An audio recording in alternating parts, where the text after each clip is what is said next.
Hello, here are my reflections on the fifth Sunday of Easter. If you were accused of being a Christian, would there be enough evidence to convict you?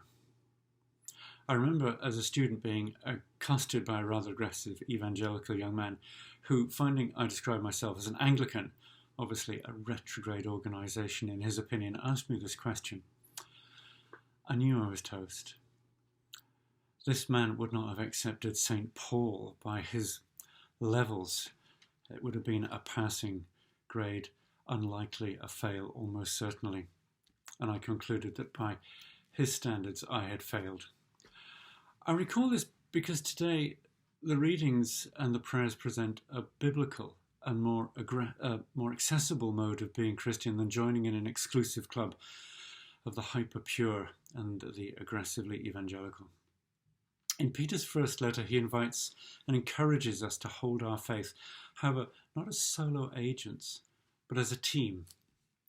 Be a stone in the building of the house of God, he suggests. Yes, I can see myself, along with all the folks that make up the church together, as being the container or shelter for people looking for God. I am not the church. I am not the body of Christ. We are all together. We need all those stones. Stones, I might point out, not bricks. Stones don't come in regular shapes and sizes, nor do we, inside or out. But together we matter, and there are drafts when one's missing.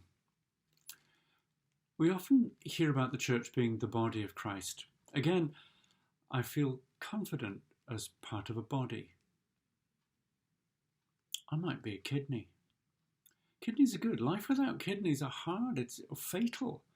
Kidneys are glorious in their own way. They clean up inside quietly and without fuss.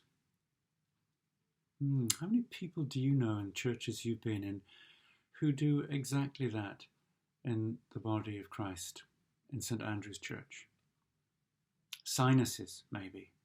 Maybe I'm a sinus passage, helping breathing work. I have dodgy sinuses, so I know how debilitating it can be when they're not functioning well.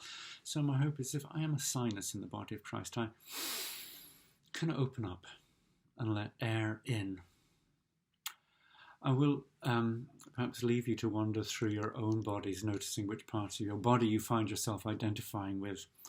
Maybe they fit with the contribution you make up to the body of Christ, or of your community, your extended family, your workplace, and so forth.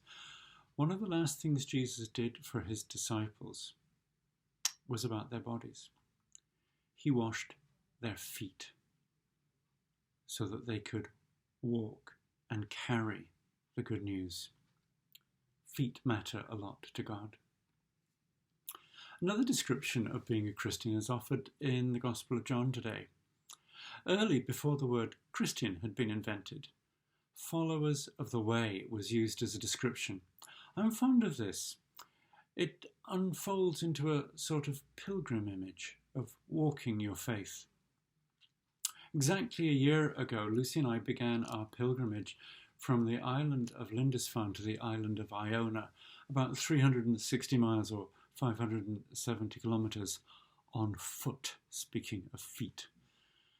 We had a map and a compass and mostly footpaths, but they weren't always clear, and they twisted and often seemed harder than they could have been to go along. It was cold.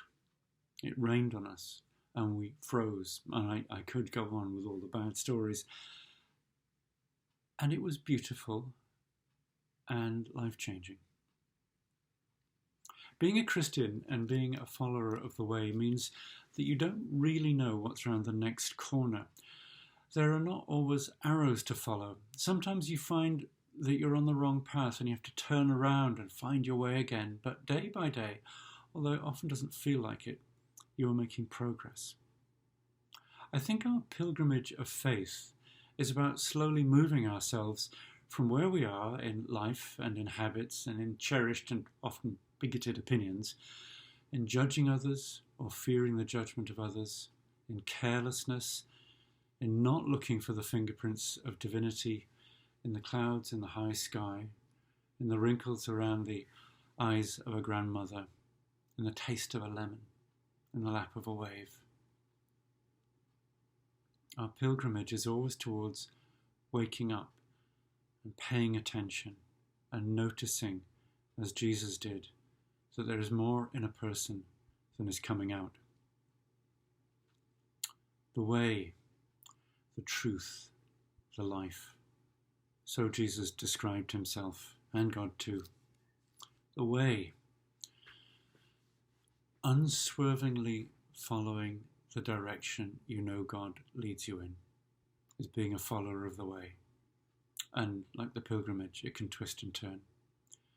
It is to be honest and truthful when a blind eye is turned, an uncomfortable truth allowed in. It's so much more acceptable. But you need to be strong enough to carry the truth and not turn away and wink and pretend. Living on the outside what is alive on the inside is the work of a disciple. Living every moment as if Jesus walked beside you, watched you, listened to you, talked to you and supported you. Living without the guardrails of fear and social convention or self-protection.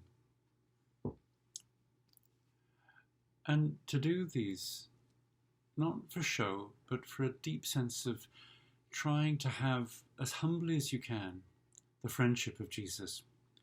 Jesus said, "Whoever has seen me has seen the Father. The Father who dwells in me does his works. Believe that I am in the Father and the Father is in me." Wouldn't it be wonderful if someone glimpsed God's love through you without you even trying? Wouldn't it be a joy to have the feeling that you had managed to declutter your inner life to the point where God could dwell in you and use your hands, your words, the warmth of your eyes to heal and to help and give life and hope to just one other? You could be a dwelling place for the Spirit of God, and you might not even know it. So, who cares whether there's enough evidence to convict you? There's only one judge, and she or he, the one, is already on your side. Amen.